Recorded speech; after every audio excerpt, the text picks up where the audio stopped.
Welcome, everyone, to another episode of Soul to Soul Connections with Jeni Ji. I'm your host and producer, Jeni Ji Cousins. Now, in order to tune into my podcast and show, make sure you subscribe. You will be able to see new videos, interviews, and content, and so on. So now the links will be below the description box for my guest and also where you can find us. And myself as well, of course. So now, if you also, by the way, have an inspiring story that you'd like to share with me, reach out to me because you never know. I might say, it's time. Let's do an interview. I'm listening. So before I introduce my guest to ask him questions, I'm going to read a little bit of his bio. Okay, now get ready for this, you guys, because I know that you're going to absolutely adore him. I love his energy. I adore him. I connect with him in so many ways. So I'm just going to read his bio a little bit at first, and then we're going to start talking to him and I'll introduce him. Now, Peter Anthony, of course, my guest, is a TV producer, paranormal investigator, a published author of several books, including Key Master and Miracle Dogs short story, a contributing writer for several magazines across the country, including John Hopkins Medical Journal, and a highly skilled numerology expert. The early days of Peter's career began when he was studying to become a special effects makeup artist. Anthony received a phone call to make an appearance on the Lisa Gibbons ABC PM magazine show when a scheduled guest canceled at the last minute. Peter was unaware that this phone call would launch his career in television.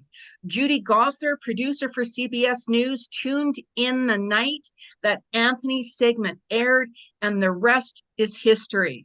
Now, working along news anchors such as Dan Rather, Diane Sawyer, Lisa Stahl, Bob Schieffer, Peter was quick to rise and was soon working with the who's who in television and film. In 1987, the after effects of a near-death experience presented an inexplicable gift of mathematical codes such as 222, 333, 444, as well as a series of zeros, followed by a series of 1111s. This played a life-changing occurrence in Anthony's life. His artistic talents disappeared and were replaced by Pythagorean codes, allowing Anthony to become an authority on ancient numerology. Hollywood's VIPs behind closed doors heard of Peter's gift as an intuitive and began booking private sessions for themselves, their family, friends, and colleagues. In 1995, Peter's near-death experience abilities landed him on Fox's hit television series Sightings. Anthony's traveled extensively throughout the U.S., working alongside a team of paranormal and forensics experts as a psychic detective, resolving forgotten murder cases, as well as exploring haunted houses, cemeteries, abandoned caves, and concentration camps. Eventually, would advance Peter Anthony into becoming an overnight success in television. Mr. Anthony has appeared on the Lisa Gibbons Show, Borderline, Fact or Fiction, Beyond Belief, Celebrity Seance, the History Channel, Celebrity Psychic, Spirit Talk with Chris Fleming, and numerous morning television shows.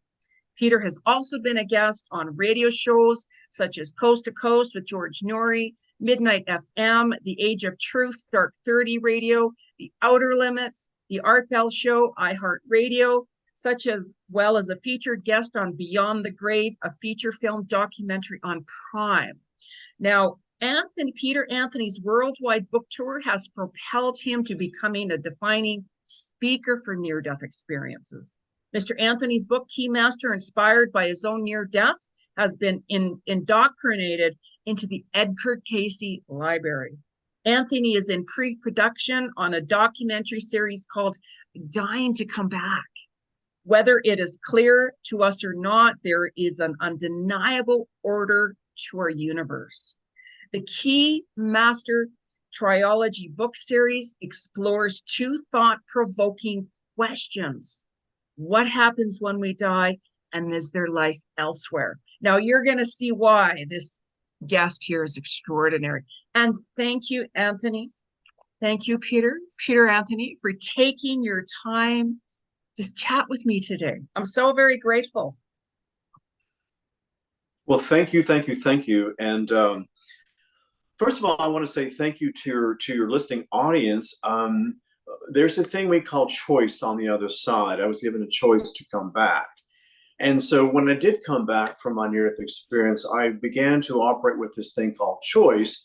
And we don't realize, like today, listening to this message and this inter-exchange between myself and Jeni, it's about you tuning in, stopping whatever you're doing. You know, you maybe listen to it late at nighttime, but you are taking the moment to listen. So it's called a choice.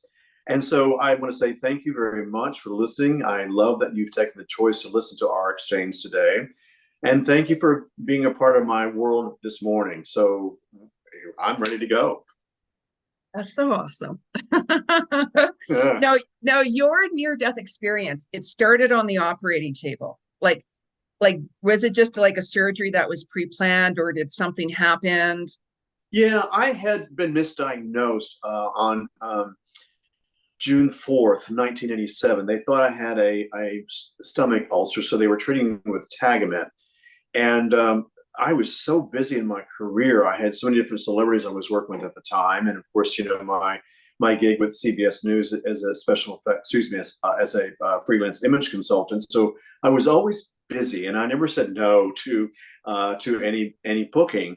And consequently, something that was very simple, which was a misdiagnosis, turned into something pretty grueling. And what should have been something simple turned out to be something horrific.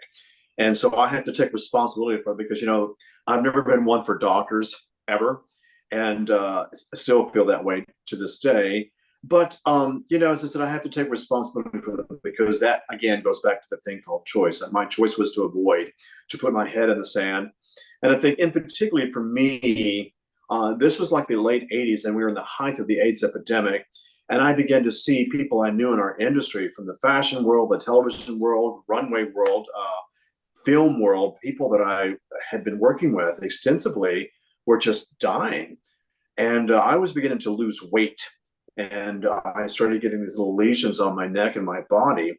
And I went basically from 165 in an amazing shape to, by the time I think I crossed over, I was at 100 pounds. I ended up staying at 85 pounds for quite some time. I think it was a couple of years.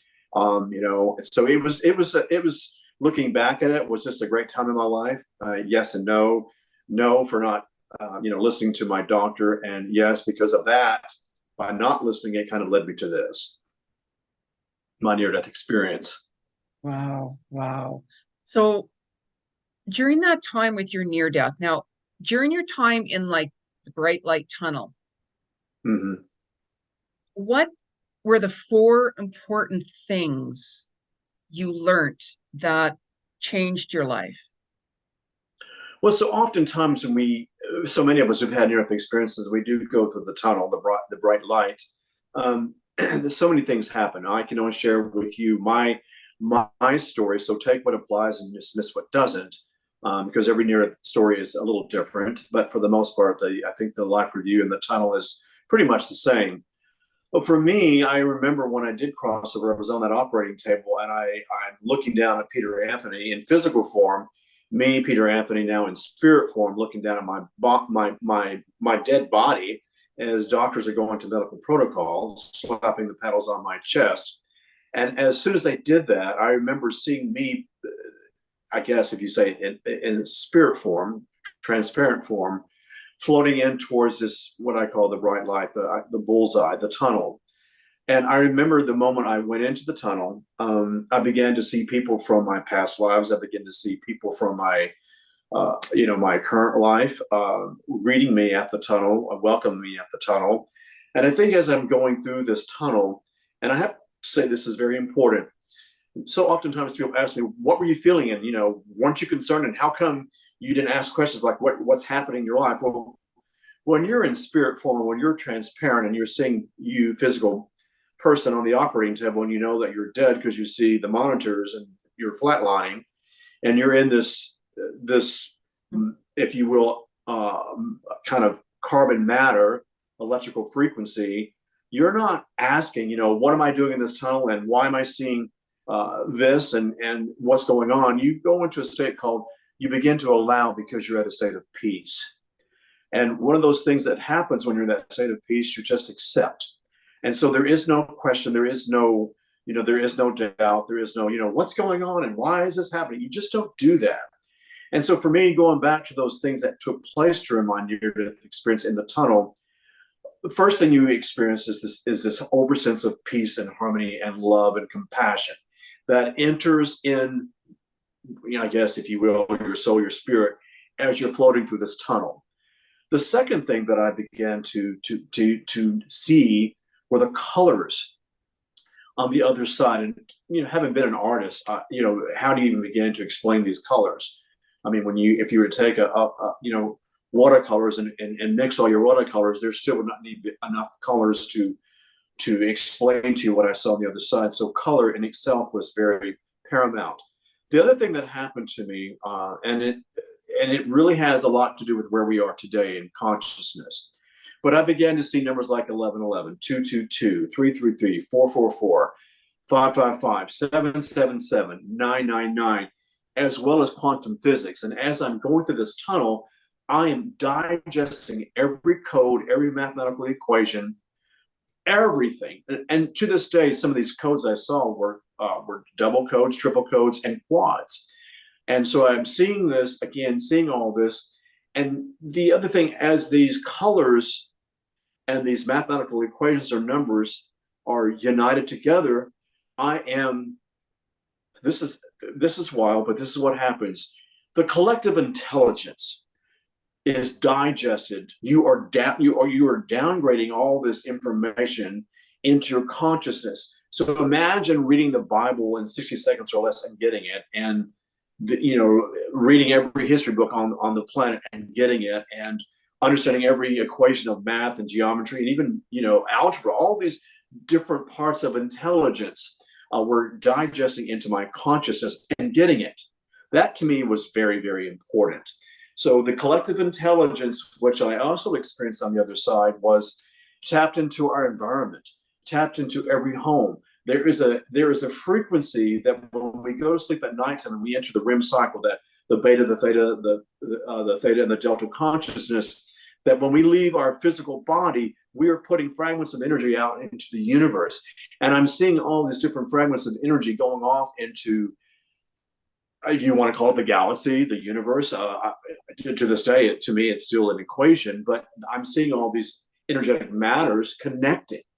The other thing, too, is that everyone is connected. Everything that we do on this planet, an action begets a reaction, begets an action, begets a reaction continually.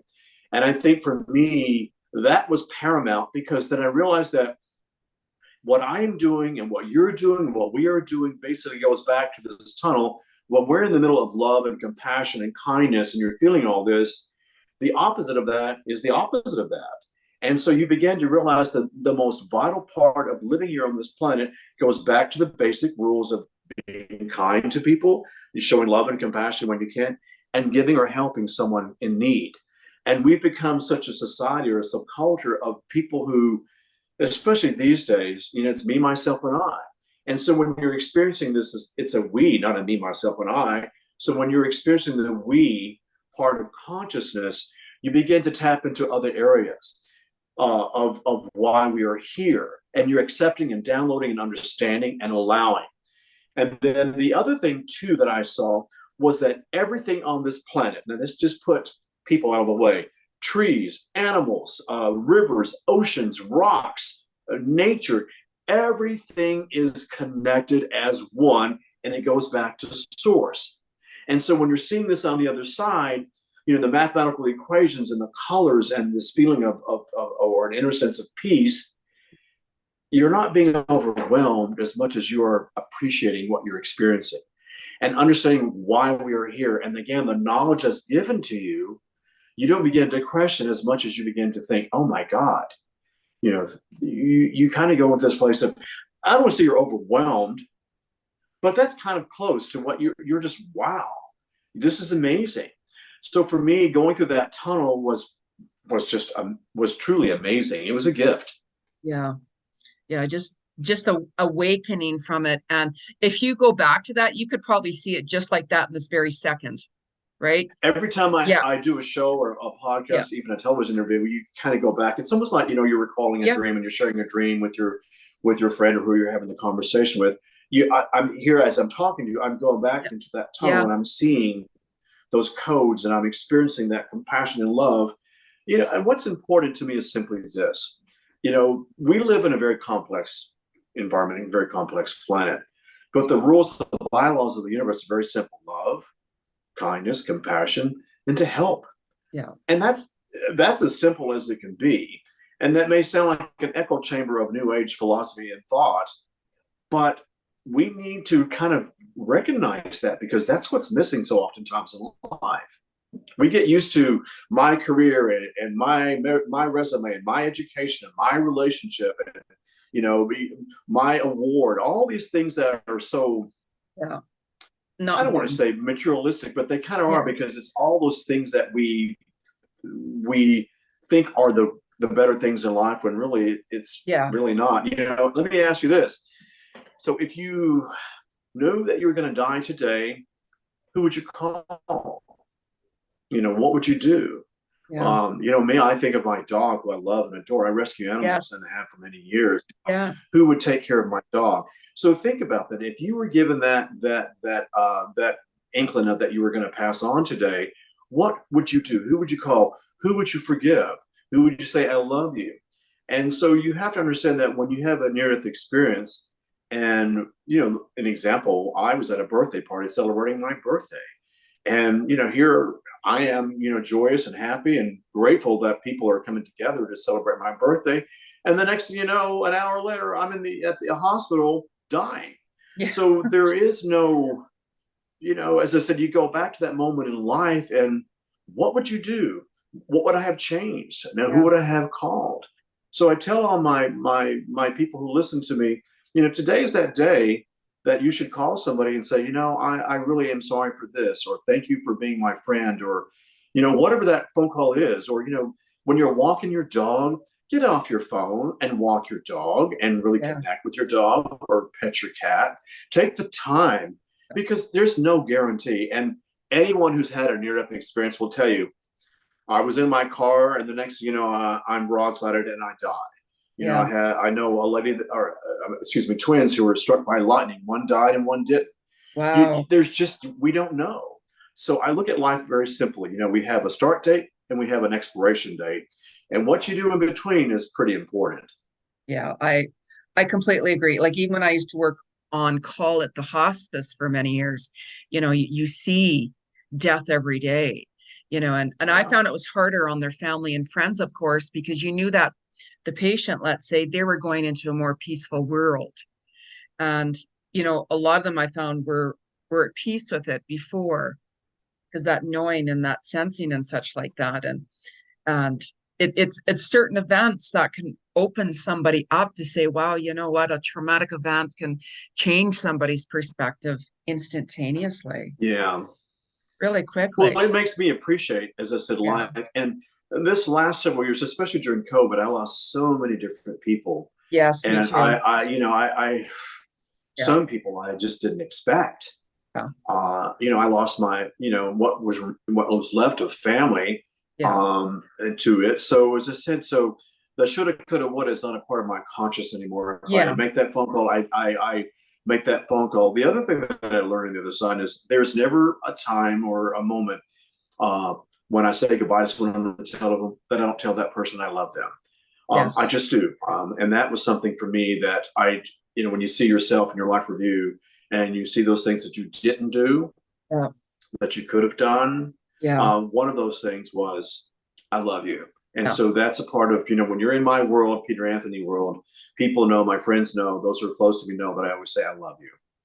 Yeah. Where people actually can feel it and sense it and such. Even with my mom, I had a not good relationship with her for years. And then when, they were saying, she's not going to make it. So I went up there, and she's never in her entire life, long story, ever said ever apologized to me for what she did to me or treated me, and ever said she loves me. However, I was going up every day to see her.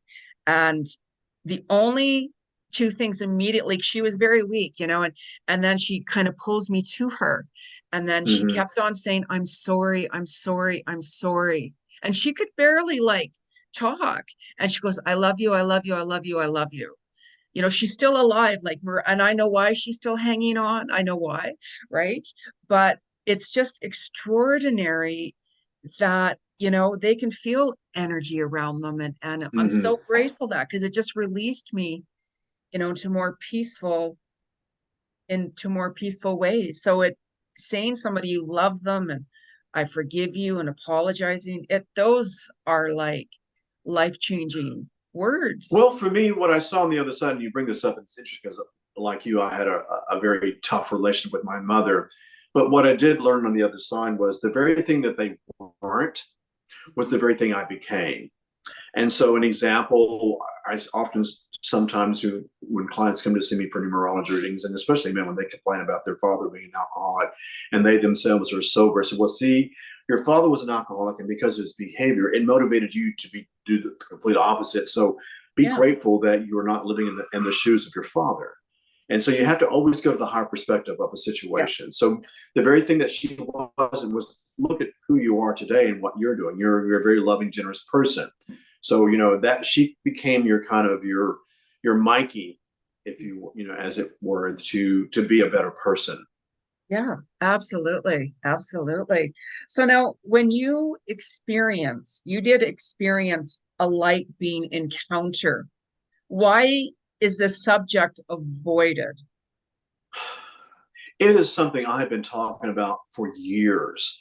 And I have to say that when I started first talking about the beings on this side, so many people, the medical community especially, and then of course the near death community wasn't accepting it because if I didn't have an encounter with Jesus, then it was made up or it didn't happen or it was a part of a hallucination.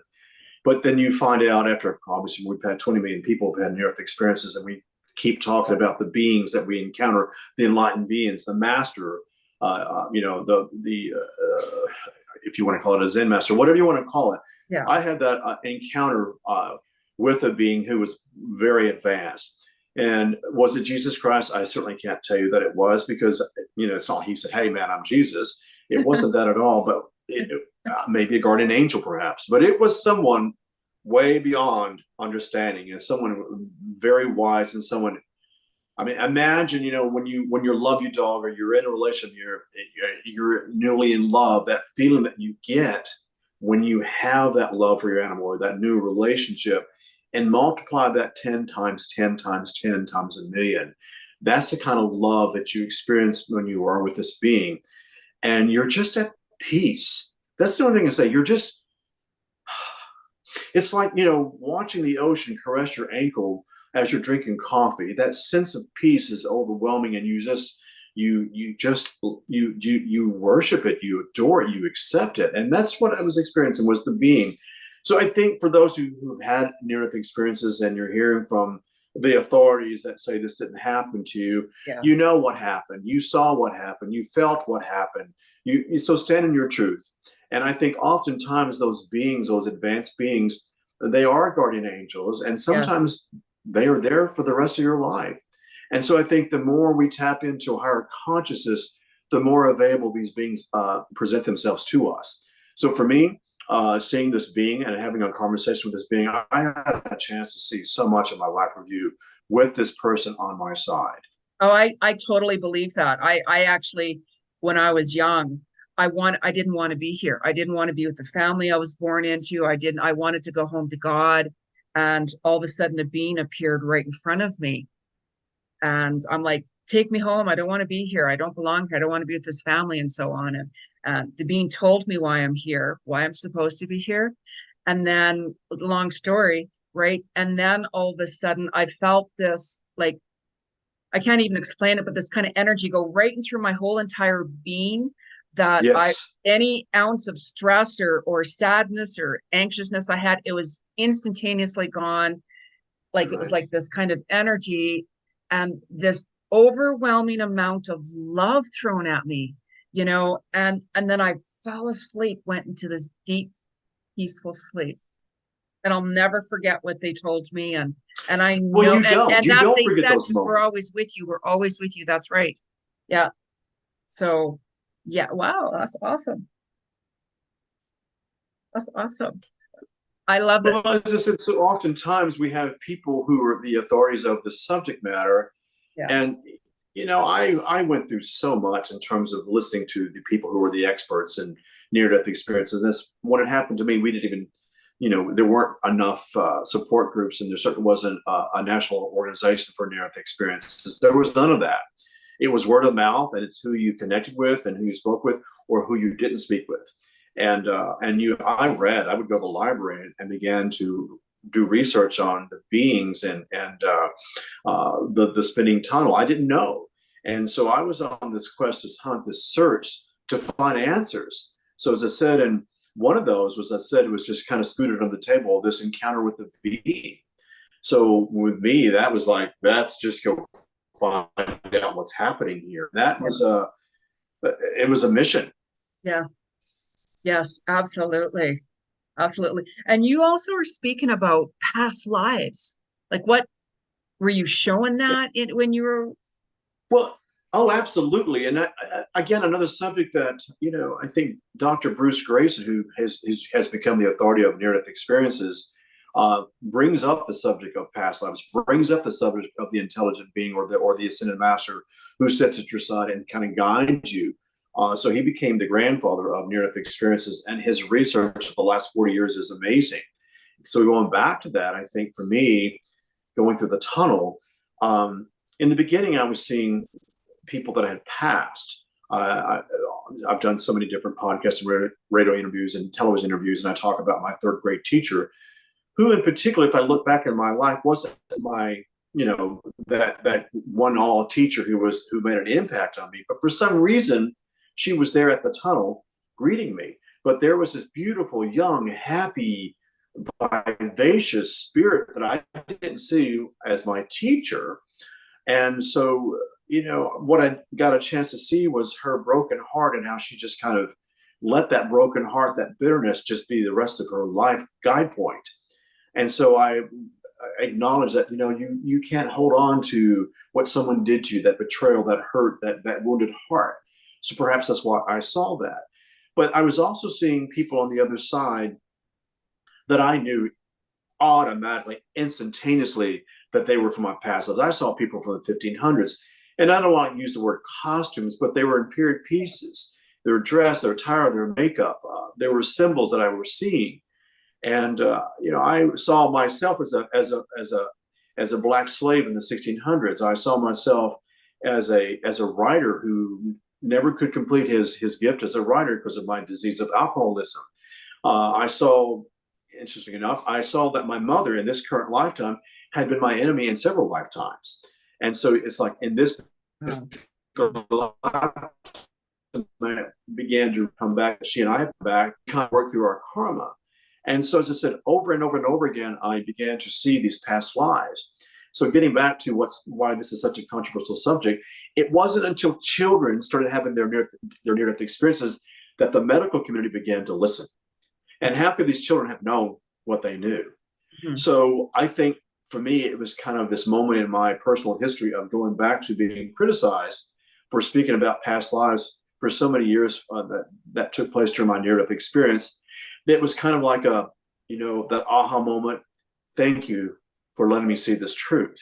So again, going back to what happens, and I say to you guys, you don't even have to have a near-death experience. You can have an out-of-body experience. You could go through a divorce. There is an awakening that's going on with so many different people at this moment. And sometimes it's nothing more than an argument. Sometimes it is a divorce. Sometimes it's losing your dog or cat, or a divorce. But these things tend to awaken us. When we're at our worst point in life is when sometimes we go to God or your guardian angels and pray. And so for those who do, I say, I go to my knees daily, and I'm very grateful for what I have in my life. And so I pray every day, because I'd rather pray every day than to be brought to my knees through a hardship and then begin to pray. And so for me, prayer in terms of my consciousness is vital to my existence. And that is about gratitude. So when I see my past lives, I got a chance to see all the things I didn't shine in that particular lifetime, and how I come back in this lifetime to complete. So karma is nothing more than a balancing point. Yeah. And I learn, so oftentimes in our community, the spiritual community, we look at karma as you did this and this is going to come back and haunt you. It's not that. It's just what you didn't get a chance to do in one lifetime, or even in this lifetime, you get a chance to come back and make it right. Yeah. So again, for those who have these connections to past lives, honor them. And also because this is your ancestor, your lineage from your past. Whenever you're seeing cardinals in the yard, or when I go on my gratitude bike ride and I stop at a park and a cardinal appears to me, this is nothing more than past lives speaking to you. The cardinal. It could be a grandmother from current lifetime, or your mom, or a grandmother, or a mom, or dad, or a brother from another lifetime. So acknowledge that. Yes, absolutely. Absolutely. Now you also were talking about Bordeaux. No, Bordeaux. Bordeaux. Bordeaux. Think of the wine Bordeaux, but it's Bordeaux. Bordox. It's for those who understand the Buddhist concepts. For those like myself who've been paranormal investigators. Bordeaux is the in-between place. Catholics call it purgatory. Mm. And when you go to a place called Bordeaux, after you've had your life reviewed, you get a chance to kind of look at your life and you see those little things, that you did or didn't do. This is very important. After you have your life review and you see those things, like maybe you were mean to the pharmacist or cashier attendant or whoever, or maybe you were rude to the person on the credit card company, and they were having a sort of tit for tat going on because of a balance. You get a chance to see all these little things in life where you didn't shine. And so what happens as you experience your life review, you see everything and nothing. Yeah. And you see where you were good, and you also see where you could have been kinder to this homeless person, or you didn't need to be rude to the person at 5 o'clock rush hour traffic as you're flipping them off.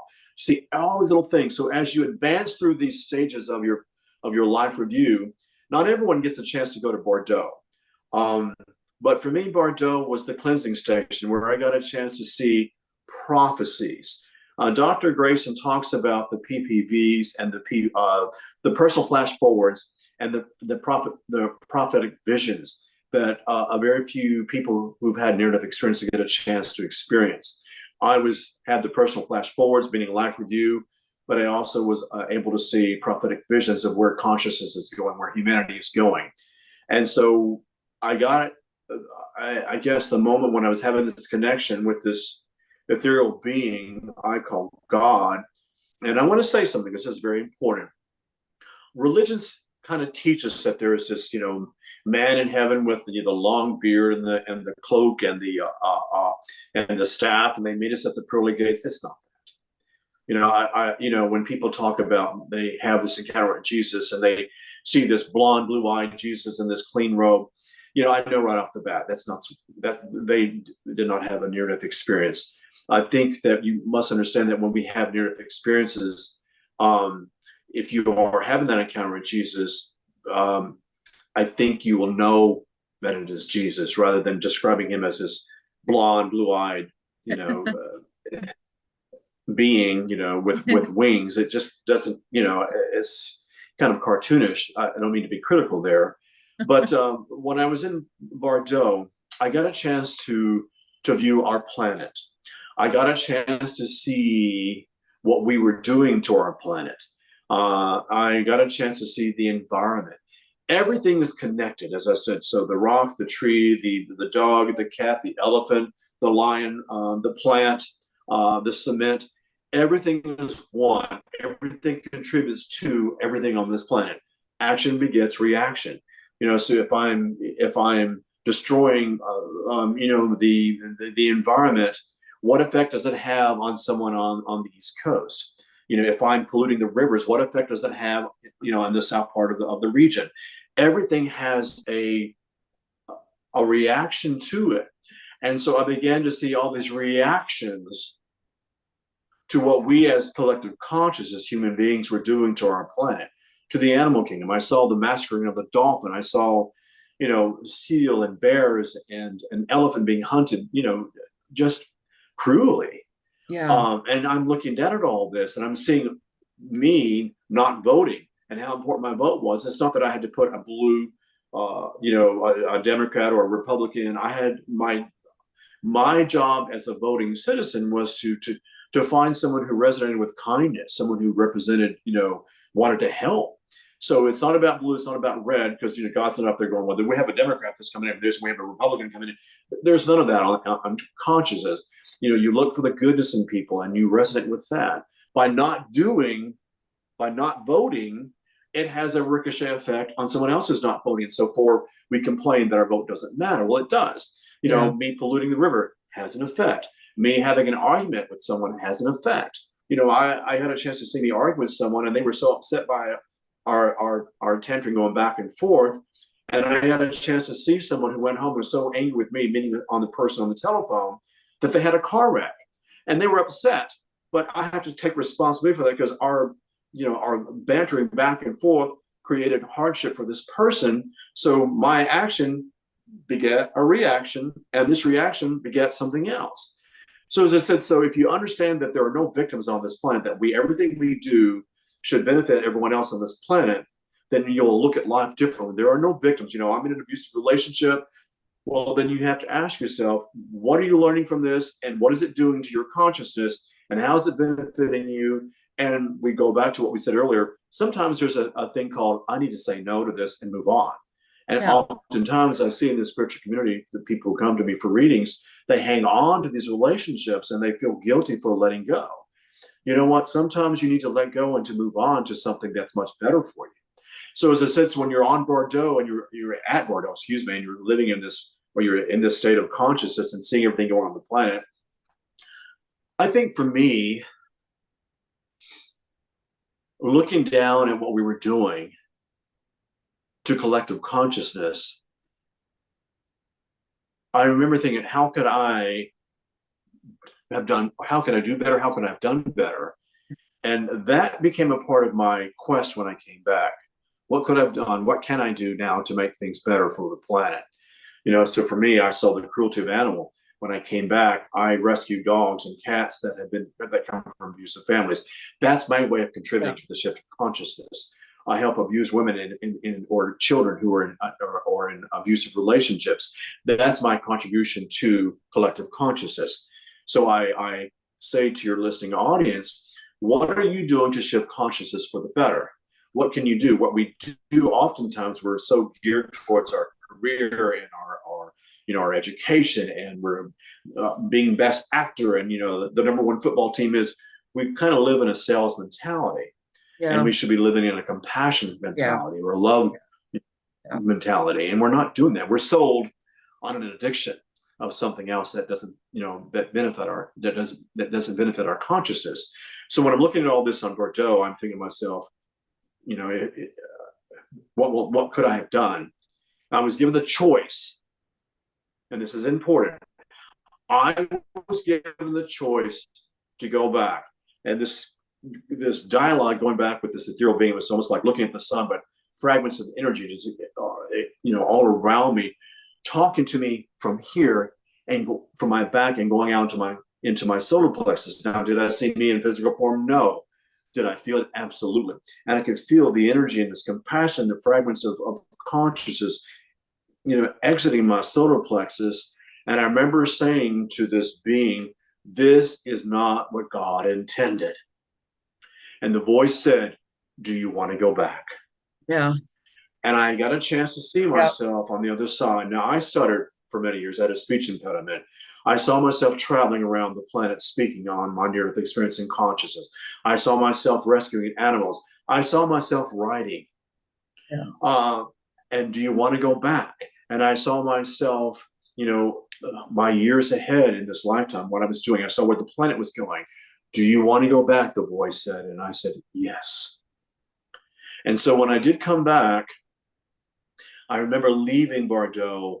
And as I'm seeing these fragments of energy on either side of me, on my left and on my right, and all around me, the back of me, they're nothing more than, it's like fragments of energy coming down to the planet. But what I did connect to was that over here was an advanced woman who would come over here and be a political leader.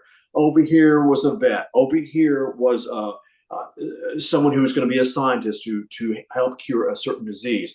You can see these souls who made a contract through the akashic records and through the other side, through Bordeaux, who, like me, were given a choice to come back with purpose, with mission, to do something on this planet, to shift consciousness. And you are part of that, as are 1,000 other souls coming to this planet to do something. Old souls, near-death souls, new souls, whatever you want to call it, all coming down to Mother Earth to make a difference on the planet. Yeah, absolutely. I mean, even when I do prayers, I mean, I chant every day and meditate and such. And when I do prayers, I send, prayers out for everybody, of course, but I focus it on, like negative energies and such like that, Yeah. toxic energies,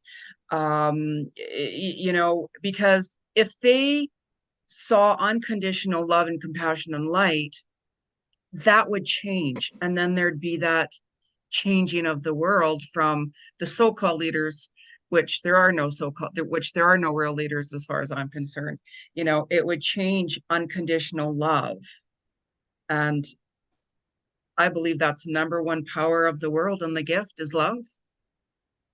Well, what's happened here when so many people have done so many different podcasts and so many near-death experiences come back and talk about love, and it becomes an echo chamber. And I remember this one lady wrote back to me. She said, you're so average. She said, everything, your messages is so average. I'm not hearing anything new. And she gave me 20 books that she read. And I thought, well, it just seems to me that if you really were tapping into this message, then you wouldn't be criticizing and you wouldn't be saying things like this. So obviously there's something you need to hear, because when you have a lesson of understanding and passion, and it goes back to my mama said to me, you don't have something nice to say, you better not say it at all. Well, that's just a basic rule there. Yeah. And so I think for me, the most important thing is, especially within our spiritual community, I said earlier, take what applies and dismiss what doesn't. I kind of look at me like garlic. You either like garlic or you don't. If you don't like garlic, then don't criticize garlic. If you don't like garlic in your spaghetti, whatever. But what I'm saying is, it's important that we, in a spiritual community, we come together as one. Yeah. And we're being divided. And I see so many people who are in abusive relationships, and so many people who are alcoholics, and so many people who are isolated and feel alone. And I get emails every day. And it's like they're lonely, and how do I have a relationship? And I want, to find my soulmate. And like, what? There's a thing called lack consciousness. And what lack consciousness means is I don't have enough, so therefore I seek out, and I understand why I'm not manifesting it. Well, there's a lack of consciousness that takes place. When you're at peace with yourself and where you are in life is great, then they show up. So as I said, or the job shows up. I always say, love what you do until what you love comes along. And many people say, well, that's easy for you to say because, you're living your authentic purpose. Well, I stayed in the closet with my near-death experience for over 20 years because I had a high profile career, and I wasn't being supported by, my coworkers. I wasn't certainly being supported by my family and friends. I cannot tell you how many people abandoned me. So it became a path of Peter Anthony doing his research. It took me 7 years to digest my near-death experience. Friends, family leaving. So as I said, we all need to be doing our homework, and our homework is me, myself, and I. What can I do to make me better? How can I be nicer? How can I help? What can I rescue? What can I give? Mm-hmm. We don't do that. It's like, what can I get? What can I get from God? And even prayer is considered, what can I get? I need this job, God. I need this money. I promise if I do. That comes from a place of lack of consciousness. And we talked about earlier, if it flows effortlessly, then it's meant for you. It is your piece of pie. And that's how I live my life. Absolutely. I go with the flow. I surrender absolutely everything. Like I work on my goals, whatever it is I'm doing, and then I surrender it. And I don't think anything twice about it. It's like, okay, if that or this or whatever, if it's not flowing, and I let it go. And then it's like, when you let go of the wrong things and the wrong people, the right things and the right people appear in your life. That's how I just surrender it with that trust and that faith, because I channel and work with the Christ consciousness myself. Well, the thing that happens here, people, again, we go back to, so, well, that's easy for you to say. Well, listen, if you're doing the homework and we keep talking about it, then Yeah. there must be something happening with this. Because, again, Yes. I've learned to, again, things should flow in my life effortlessly. If this is meant for me, and I'm not saying everything's meant to happen this way or that way. I'm saying if it's meant for me to have this gig, or if it's meant to me to have this interview, or it's whatever it is that's meant for me, it will flow effortlessly. Yes. An example like you and I Absolutely. have in this interview today. We did our homework before connecting today, and it flowed effortlessly. This means aha. My aha button is saying this is going to work for me. Yes. And that exchange that you and I are having today will benefit someone else who's tuning in today, and they say, I get that. Yeah. So as I said, so do your homework, guys. It's important. Was it easy? No. No. I was so challenged by facts, because everywhere I went, family members, co-workers, I went priest, rabbi, the shamans, you name it. I went on this quest to figure out what happened to me. And rather than, every time that someone said no to me, I thought, okay, this is just one little piece that I got today. And I began to put all the pieces to the puzzle that made sense to me. And therefore, when I finally said, you know what, I'm okay with this. 2007, think about this. I came out of the closet with my near-death experience. And I said, you know what, I've had enough criticism. I've been in personal relationships, and they've walked out on me. My family disowned me. Co-workers didn't talk to me. I had a job who came up to a boss who came up to me on my job and said, you know what, you really don't believe in this BS, do you? And then fired me. So, as I said, I get it all. But you guys, it's like this. You know what truth is. Stand on your truth. If you're seeing it and feeling it and you know it to be truth, then go forward. Yes. Yeah. I mean, get like, real passionate about that. Yeah. I mean, like with me, I mean, the way I look at things is, this is me. I know who I am. I know where my heart is. I know what of service that I'm doing. I'm doing what I love. And if it's not for somebody else, it doesn't bother me whatsoever. And that's all a part of letting go of what no longer serves you, staying connected with the energy of source, with the faith, knowing and being authentic, being who you are, right? Walking your path, being who you are. And this is me, take it or leave it, right? Like, I just continue on and don't you look say back. something here that's very important to me. Yeah. You say something that's really important. And I'm going to say this because you've tapped into this. It is our job on this planet to find our authentic purpose. And that's what's missing. I cannot tell you how many people I talk to, and I have traveled all around this planet. And, well, this job you're doing, a spiritual job that you're doing. And, I work at, as an accountant, I work as an attorney, I'm a fireman. I hear all this all the time. And so I go back to what I said earlier, love what you do until what you love comes along. But in between that time, you need to find out what you're good at doing. And having had so many bad bosses throughout my career. Me and too. I remember when I went up to celebrate my near-death experience death, and it was at the top of the mountain, actually the volcano, and I said, please show me what a good boss would be like. And so I wrote down, it would be kind, it would understand my spiritual mission, it would really be open, and would be someone who would be compassionate, and someone who would be dedicated, and someone who would do a good job. And I wrote all these different things I wanted in the boss. And then as I was in Maui at the top of the volcano, I was thinking to myself, this person is you. You are to become your new boss. And so when I came down, I went out and I thought, well, I'm a good communicator. I can write. I know that people like what I'm doing with my numerology. And so this became my new path. And the book led me to doing podcasts. And the book led me to doing television shows. The book led me to doing radio interviews and television shows.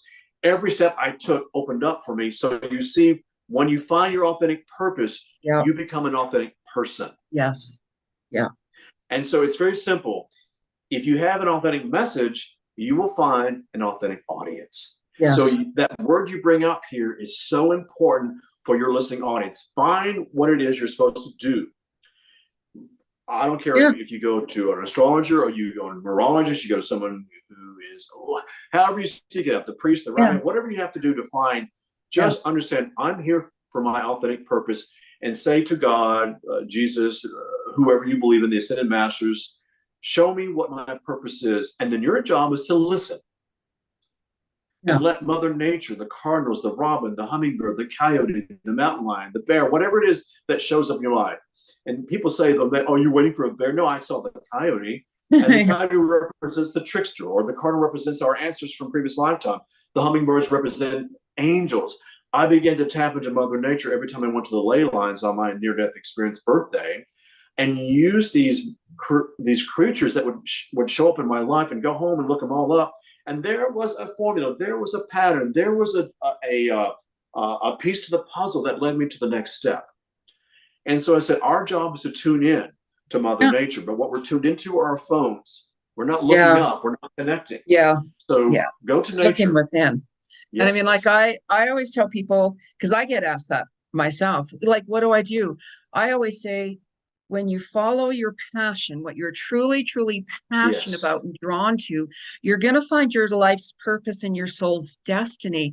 And it's just going to start to flow and open up naturally. I mean, I even like do photography just as like a hobby and like a meditation. And I put a photo up, right, that I'm like, oh, I don't know if anybody's going to like this. And I'm like, I don't know. But I'm like, well, maybe somebody might like it. So I put it up, and National Geographic made a comment on it. I'm like, what? Like, what? Right? You know, but you see, that's it's coming from passion. heart. It's part of, it's coming from your heart. This is what you did. And as I said, I learned to stop listening to the authorities. And I started listening to Peter Anthony. I never And that was the first thing, because you want your soul will not lie to you. You know the difference between right and wrong, and you know truth. So as I said, as I began to turn over my new way of thinking and relying on my intuition, my gut feeling, especially in relationships, I began to make some major changes with my life, and especially with business relationships. That is so important. It's like we can get different offers and opportunities for anything, doesn't matter what it is. And it could be like, wow, that's an extraordinary opportunity. But if it's like, you know what, something's just telling me not to, it doesn't feel right. Don't, right? You know, and sometimes we have to, and then we're going to be like, God, why did I do that? Why did I, all of that? And then it's like, it's a lesson learned, right? And it just confirms to you that, you know, next time something opens or comes or whatever it is, first take that step back and say, you know, let me just kind of feel how I feel about that situation. Even body language, right? Body language, you're going to tense up and feel like, oh my God, I don't know. There's something, your body will talk for you if you're not going to listen to your soul. But also the other thing too that's important, and especially in relationships, I learned that I can learn everything I need to know about a person in less than 10 minutes by asking the right questions.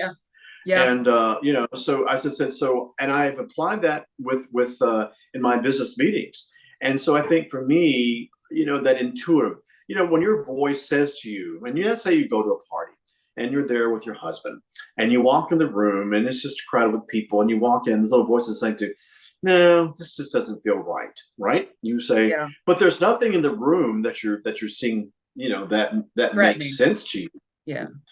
And then I had this happen to me. I walked in with a friend, and I walked in and I said, you know, I don't think I want to be at this party. He goes, well, you know, there's nothing you should do there. And you just started complaining, and you're so negative, and are you going to use a spiritual witchy woo on me? I said, I don't feel right. Yeah. I walked out the door, was going downstairs, and all of a sudden I see police running up the stairs into this room. Unbeknownst to me, I didn't realize in the back room they had all this cocaine and this.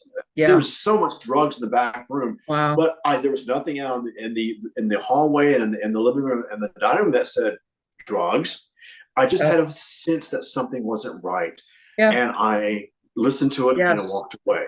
So always listen to those things, because your guides are constantly talking to you. And what we do, I'm not saying anything. So logic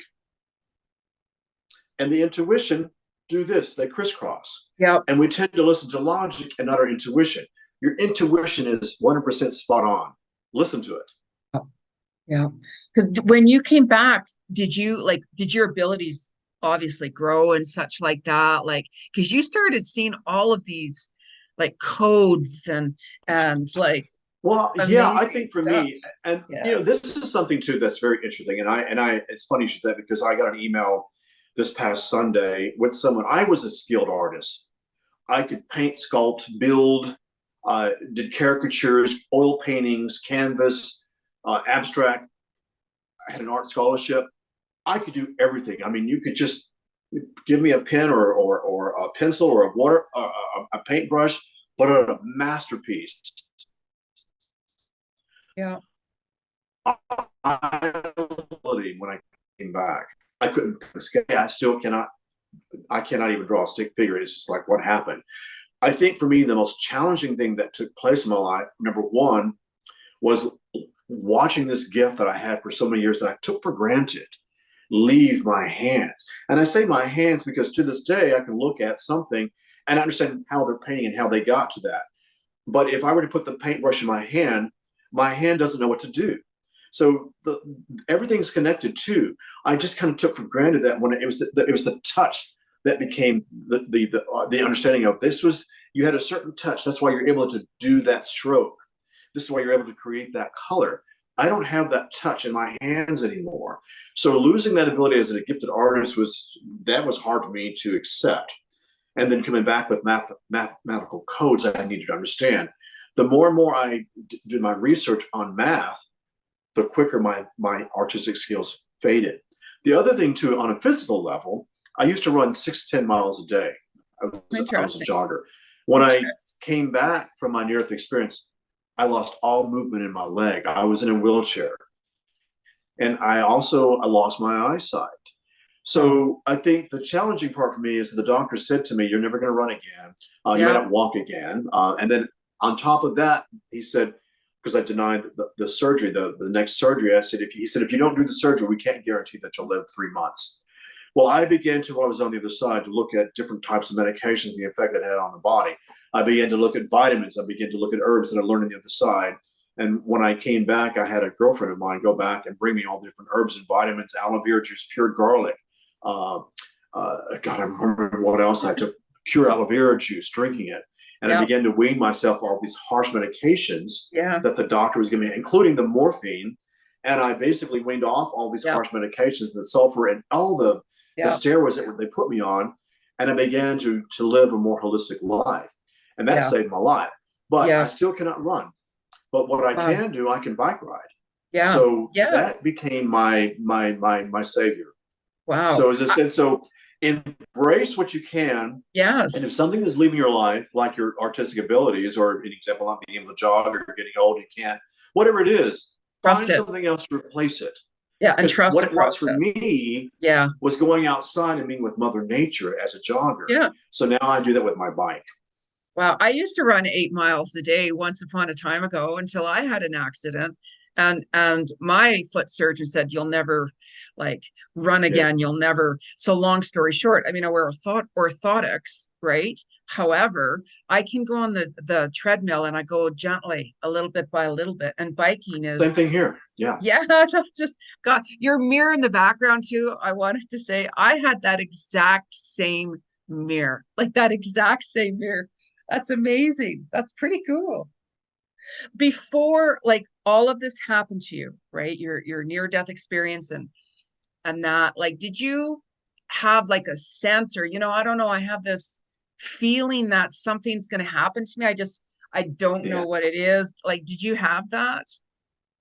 I did it. And let me tell you what happened. I began in 1987. I began to see the number 1111. Yeah.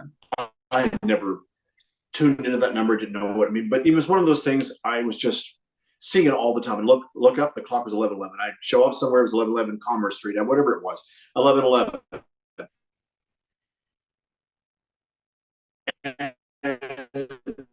After a stomach ulcer, and he gave me Tagamet, and I went out to my car, and it was 1111. I thought something's not right.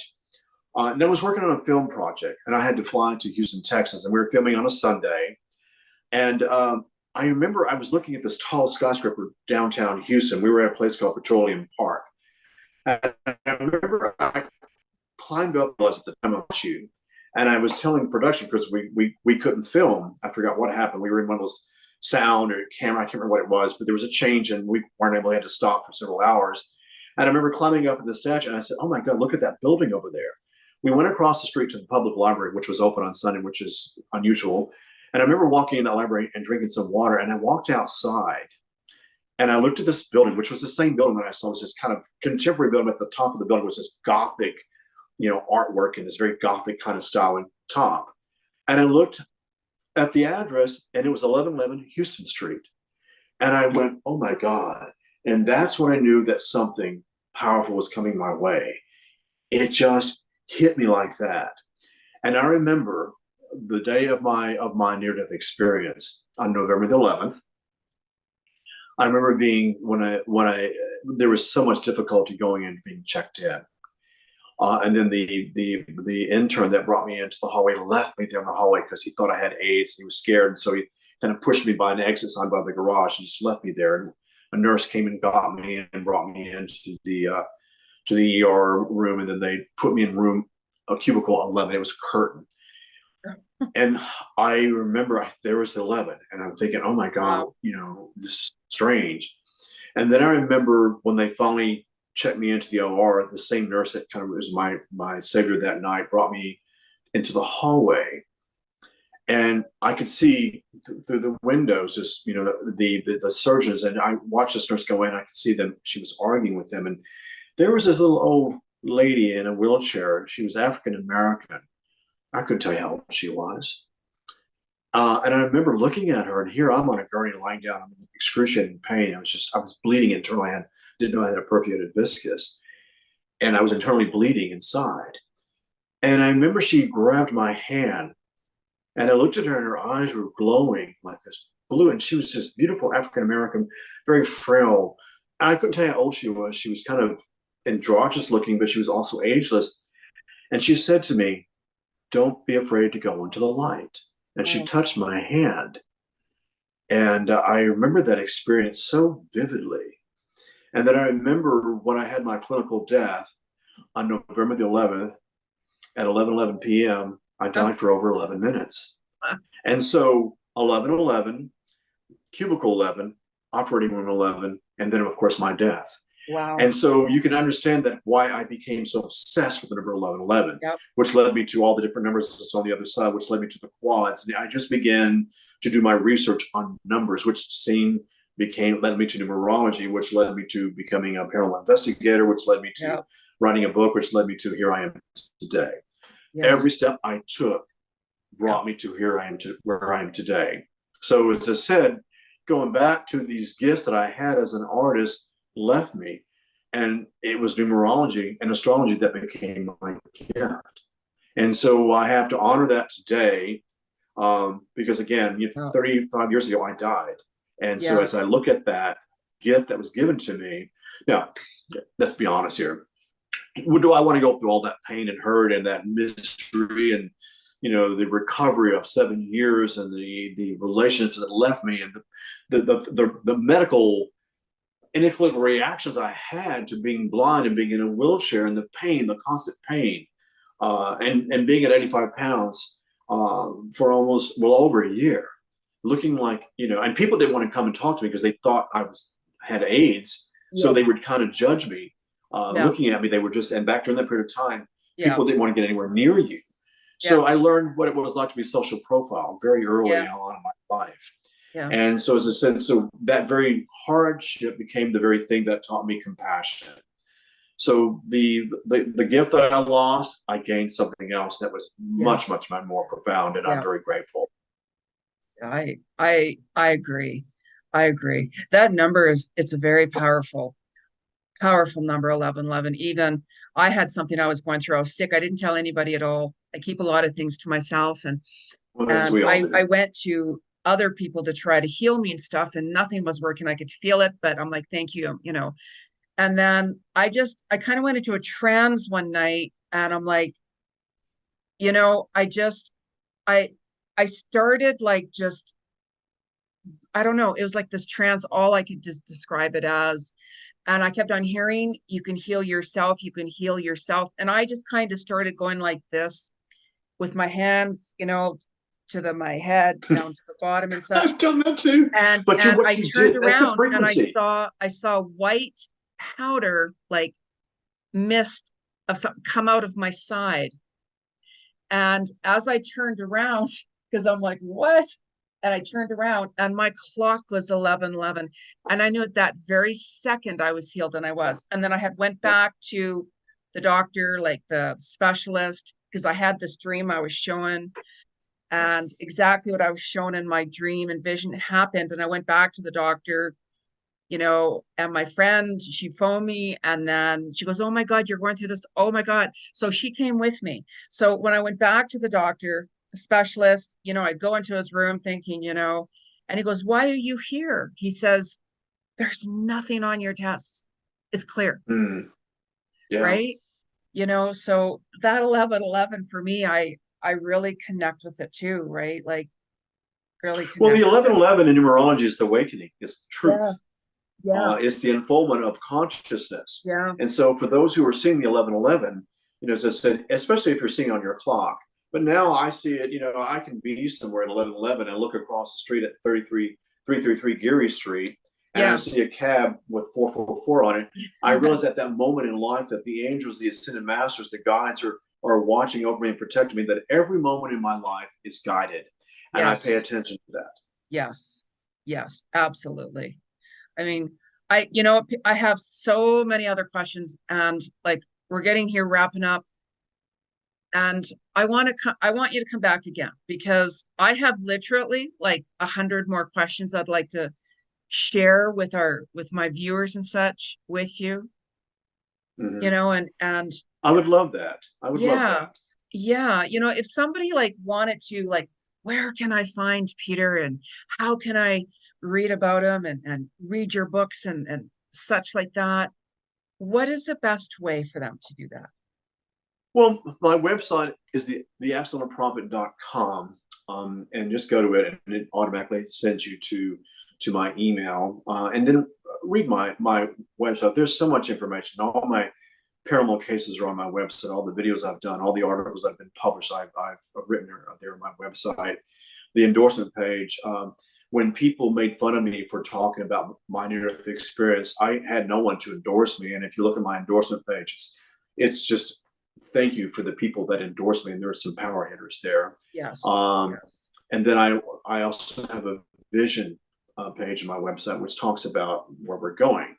So and where we've been. So there's so much there. Also, my YouTube channel. I mean, I never promote my YouTube channel because I just kind of let it unfold. But again, I have a lot of podcasts I've done on my YouTube channel from the different shows throughout the years, and there's some really wonderful information there. So go onto my YouTube channel and watch that. And then my book Keymaster is on Amazon, yeah, and I'm always in the top 100, the top 50 books. It seems like, is it a bestseller? No. Do I promote it as a bestseller, or do I want to put that out there? No, I'm not here to promote the book that way. I'm here to promote a yeah. message. The I'm message, very blessed yes, that the book keeps selling and selling and selling, and the yeah, audience loves. Um, my next book, the sequel to Keymaster, will be coming out. I'm down to 3 more chapters before completion, and I'm going to be a little bit more particular about where I publish this book this next time. And it is a book about it picks up about my near-death experience and what gifts I received from the other side and what I did with them, and then how I began to travel around the world on 11/11, my clinical death. You go onto the ley lines, the grids. yeah, I've been to Maui, I've been to Sedona, I've been to Glastonbury, of the Bath, Canterbury, all these different, and what happened to me, all these angelic encounters I had along the way. So I bring in a lot of angel encounters. yeah. So it's a lot of information for someone who uh, is on a quest, who's on a mission to learn about so many different things besides a near-death experience. That's exactly what I mean. This is why it's like I literally have like 100 more questions, right? I'd love to share about you, with my viewers as well, and because it gives them, even with myself, let's say, like, I mean, I work with clients myself as well, every day, and my like motivation and my high is, let's say, even if I can help even just one person a day, let's say, just as an example, I know I've done my work, because when you help that one person, because I deal with suicides, right? I deal with a lot of suicides, right? So it's like when you help that one person, you can save that person's life. And even what you help them through and with, they're going to gain that knowledge, and then they could meet somebody that's going through something similar, and because of what they've been through and how they've healed themselves, it goes on and on and on and on, and it spreads that collective consciousness to help heal the world and our planet. It's That's those why little I'm things saying that yeah, yeah, it's those little things that actually transforms consciousness where we can yeah, transcend. I say to people all the time, is, you know what? Get out of your busy world and go to a park, or go to the forest, or go to the river, or go to the ocean, and sit there and have your conversation with God, the ascended masters, your angels, whatever, however you identify your God, right?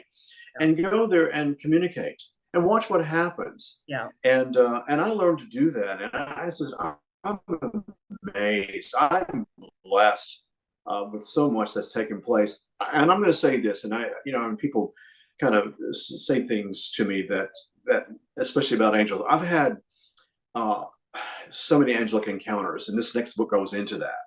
good, And I think when we go out to Mother Nature, we go to these little places and we're relaxing, what we're doing, we're downgrading our consciousness, and we're kind of like, getting rid of all. It's like a computer when we reboot.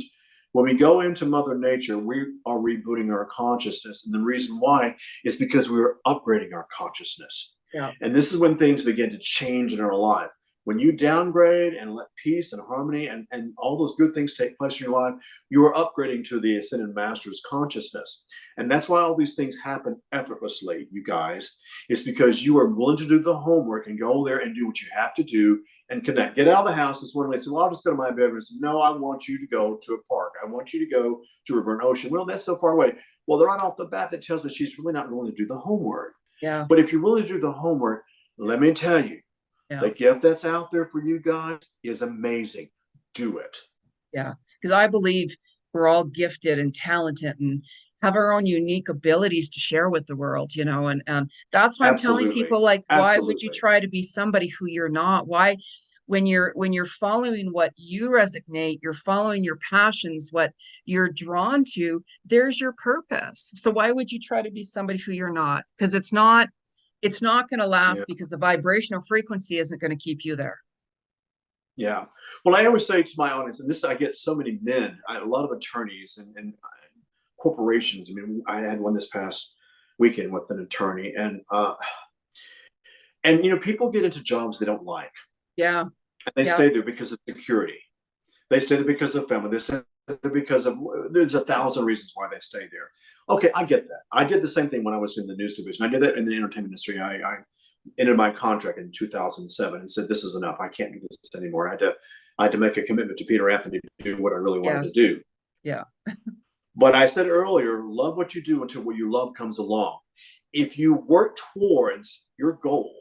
Now, I wrote my book behind the scenes for 9 years, wow, told no one. yeah, Then good, I yeah, had many yeah, years of my book being rejected until I got published. And then again, the rejection, I thought, I knew all I needed was one yes. yeah. And One I yes. believe it, the And yes, that's what the I'm going to person say who to you says guys today. yes, You only need one. yeah, and Forget the that's the right 1,000 million no's person. you get. Yeah, whoever Yeah. says yes, you can send it to a million people, All you need is that yes. and whoever says yes, it's like, okay, that's the right fit or connection for you. That's your piece of pie. That is Yes, your piece of pie, and that's the person you're to connect with. So, yeah, as I said, so I yeah, encourage you, all of you today, to yeah, find your authentic purpose, whatever that might yeah, be. But if you're in a absolutely, relationship that you don't like, get out of it. If you're in a job that you don't yeah, like, you hate it, get out of it. But find yeah, a way that, don't yeah, just quit tomorrow. You can't, that's silly. But, as I said, find your way, and you'll know when it's time. You'll know when yeah, it's time to end. You'll know when it's time to connect, and you'll know when it's time to become the person you're meant to be. yeah. So, little, small steps to your beginnings. Because for every 3 steps, as I say, for every 3 steps you feel you're taking backwards, you're actually taking that giant leap forward. Oh, absolutely, Yeah, that's how absolutely, I yeah. see it, So, right? Because every time have you ever noticed that whatever it is you're working on or doing, and then you're like, God, I've just put so much work into this or whatever it is. And I'm not seeing anything. Nothing's happening. Geez, maybe I should just stop doing it. And just when you're about to say, you know what, I give up, I'm surrendering this, that's done, all of a sudden something will happen. A phone call or a message or whatever it is will come in. Do you ever notice that? Like I notice that. I'm like, Spirit, you know what? I've had enough of this or whatever it is. I'm surrendering it to you. And I just walk the opposite direction. And then they're like, over here, Jeni. I had one phone call that changed my life. Yes. 7 years of trying to understand my near-death experience and why I was seeing the codes. 7 years, no. People leaving my life and family disowning me and intimate relationships walking out of my life because of my near-death experience. So I studied and I studied and I studied and I studied all the numerology. And that one phone call came in from a homicide detective who wanted me to work on a numerology case. Wow. And someone who turned out to be a murderer who was into special effects. Yeah. This whole 7 years led me to this one phone call, which changed my entire life, which led me on my career as a paranormal investigator, which led me to the History Channel, which led me to all the different radio shows I've done, the television shows I've done. One phone call. Now, so imagine 7 years of no. Yes. It only took that one yes 7 years later, and then here I am. Yeah. So and it's the right time. Understand, be patient with the no until the yes comes along. Yeah, exactly. I flow, I don't force or push anything. Yeah. And it's like I go with my own flow or whatever like that, work towards whatever it is and leave whatever comes in between up to the spirit world for my highest self and highest purpose.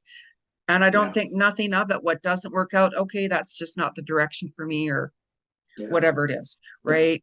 So, and I don't think anything of it, like nothing of it. So, but wow, Peter, like I'm so grateful, so truly grateful that we had this opportunity. And as I mentioned, even before that, I want to have you back on. There's so much more that we can chat about and discuss, and you know, because especially how much the planet is awakening. I mean, there's been more changes this year, being a universal 7-year too, by the way, of course, than there has been in over 10,000 years.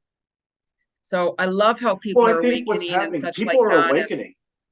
People are awakening. They're seeing, you know, we're watching the demise of our government, and I'm not red or blue. We're all when I look back and where I was in the news division and I look at where we are, nothing's changed. It's the same old voting rights and the same abortion rights and the same, you know, immigration laws and or the lack of, you know, I've been listening to this since the 80s, and all they do is kick the can down the street. So I say to you this, you guys, we are the change. We are the difference. We are the voice. And it's going to take all of us to come together as one to change collective consciousness. But we ourselves have to change within first. We have to become the strong leaders with our first. So that's why I say, get rid of the toxicity in life, the relationships, the job, the bosses, the people, whatever. I had to be stripped down to nothing to start over again. So if that's what it takes, then go forward. I've been there. Don't even get me started how many times I've been there myself, right? Well, we both can, but I said so many times, people in the spiritual community, I see them sick, I see them wounded, I see them hurt, I see them, you know, not doing their authentic purpose, see all these different things. Well, that's easy for you to say. It wasn't easy. And ask anyone who's had a near-death experience. The first thing that you learn is that this was not an easy path, and why did you choose me? But you learn that you become the messenger, and it puts a bullseye on you, and you have to do it because you know what truth is, and you just do it because it's the right thing to do. I've had a few near-death experiences. You know, I get it. I get it. But thank you so goodness. much. I just course. appreciate you so much, and I really thank you, your audience, for taking the time to listen to us. Oh, of course. And you know, we'll connect. We're going to connect again anyways. So welcome to the world, and I hope there's many wonderful guests on your show because you deserve it. Yeah, absolutely, absolutely. And I mean, you'll come back on again and further our discussion. You know what I'd like to talk about here? I want to talk about angelic encounters and why they happen and where they happen. I want to talk about ghosts on the other side and why Hollywood has taken this into a world of boo and scare tactics that Yeah. You Yeah. know, Yeah. I want to talk about the ley lines, which I think is very important for those who are serious about doing grid work on the planet. Yeah. I would want to talk about, where we're going as a collective consciousness between now Yes. and 2029. Absolutely. So these are subjects I want to talk about. So I Yes. would And welcome. we're going to. So you know that, audience. So now I want to thank everyone for tuning in, like everyone for tuning in. Gratitude goes a long way for Yeah. me. The simplest things, you know, I'm very grateful for. And, make sure you guys subscribe to the podcast and my YouTube channel in order to get content and videos and interviews and so on, plus so much more. And, if you find that you have a story you'd love to share of something or talk to me about and such, let me know. Send me a message, because you never know. We're Mhm. awakening. Let's talk about it. Let's open up and bring it on and live in that modality of love and kindness and so on. And thank you again to my friend Peter. I'm so grateful we had this opportunity to Thank you. connect today, and I'll be in contact with you very shortly. So Thank you. thank you everyone again for watching, and tune in to another episode of Soul to Soul Connections with Jeni Ji. As you can see, I taught it's from the soul and the heart, heart to heart. Namaste, everyone. Bye.